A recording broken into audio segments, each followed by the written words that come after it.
مانگنا چاہو گے تو نہیں ملے گا.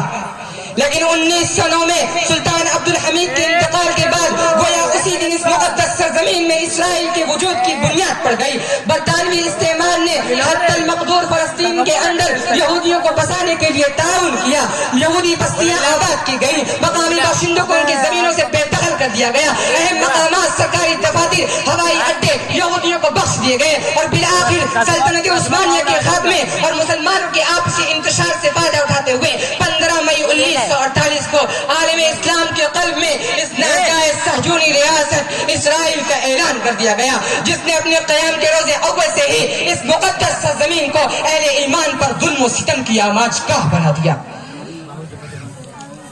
حضرات گرامی, اس وقت سے لے کر آج تک یہودیوں کے ظلم و ستم سے پہنچنے والی ٹھیس میں کوئی فرق نہ آیا. نہ مغربی اور امریکی سیسا کاریاں کچھ کم ہو سکی. فلسطین کی پچھلی 75 سالہ تاریخ الم انگیز واقعات, خونوں, آنسوؤں, مسخ شدہ لاشوں اور رنج و غم سے بھری ہوئی ہے. اور آج کی صورتحال یہ ہے کہ ٹپکتا خون, سسکتی آہیں, دیکھتی آگ, بے کفن لاشیں, بھوک سے بیتاب انسان, لو روتی لاچار مائیں, انسانوں کے خون سے بہتی ندیاں, ویرانی اور تاریخی میں تبدیل ہوتی بستیاں, فضا میں بلند ہوتی چیخیں, ملبے کے نیچے دبن ہوتی معصوم کلیاں, اجڑتے محلے, جلتے مکانات. جی ہاں, ان سب کو ملانے سے اگر کسی چیز کی تصویر بنتی ہے تو سرزمین بیت المقدس, سرزمین فلسطین,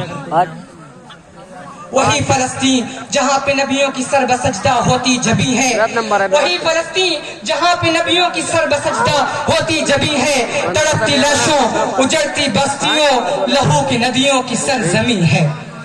حضرات, آج جب اس وقت اس سرزمین میں مسجد اقصی کو اپنے قبضے میں لینے کے ساتھ صہیونی ریاست بڑھتی اور پھیلتی جا رہی ہے, ان کے ظلم و جبر اور سرکشی کا پارا ساتویں آسمان کو چھوتا جا رہا ہے. وہ بلا روک ٹوک تعذیب و تذلیل اور جارحیت کی انسانیت سوز فضلیں اگاتی اور کاٹتی جا رہی ہے, اور فلسطین کے 80% سے زائد علاقوں پر اس کا قبضہ ہو چکا ہے. ایسے وقت میں امت مسلمہ کی غیرت و حمیت کا تقاضا تھا کہ عالم اسلام اپنے اس قبلے اول کے لیے جان کی بازی لگا دیتا. اپنے اقتدار یا خواہشات کی خاطر ایک دوسرے کو تاراج کرنے کے بجائے اسرائیلی جارحیت اور مظالم کے خلاف متحد ہونے کی کوشش کرتا, اور مسلم ممالک اس کھلے ہوئے دشمن کے خلاف متحدہ فوج بنا کر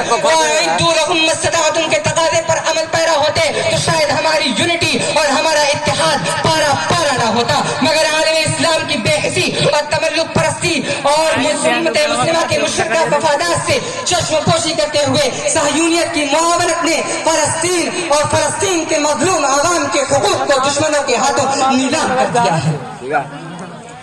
قضیہ فلسطین کے سلسلے میں ہم دشمنوں کو کوسنے سے پہلے اپنوں کی مہربانیوں اور امت مسلمہ پر اپنوں کی کرم نوازیوں کو کیسے فراموش کر دیں, جنہوں نے امت کے شیرازے کو بکھیرنے میں کلیدی کردار نبھایا ہے. کمال اتاتürk کی ریشہ دوانیاں, جمال عبد الناصر کا ظلم و ستم, پرویز مشرف کے دور اقتدار میں اسلام پسندوں کا قتل عام, عراق و ایران اور کویت کی بے فائدہ جنگ, مصر میں محمد مرسی کی حکومت کا خاتمہ اور اخوان المسلمین کے ہزاروں کارکنان کا قتل,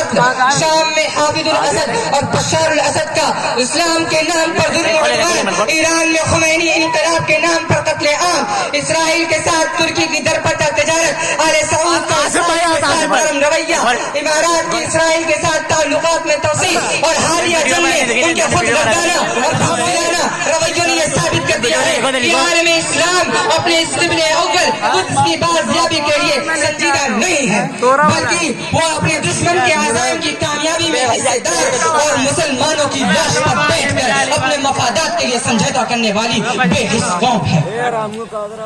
وگرنہ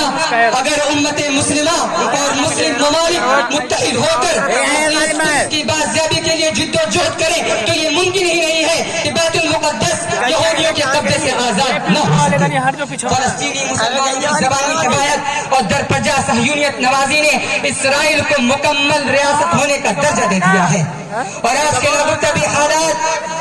دشمنوں کی سازشوں اور ان کی منصوبہ بندیوں کا نتیجہ کم ہے, اور عالم اسلام کی مسلم ممالک کی بے حسی اور ان کی غلامی کا نتیجہ زیادہ ہے. اس کے برعکس اپنے وطن میں تمام تر سربلندی, تمام تر سرداری کے ساتھ جمے رہنے اور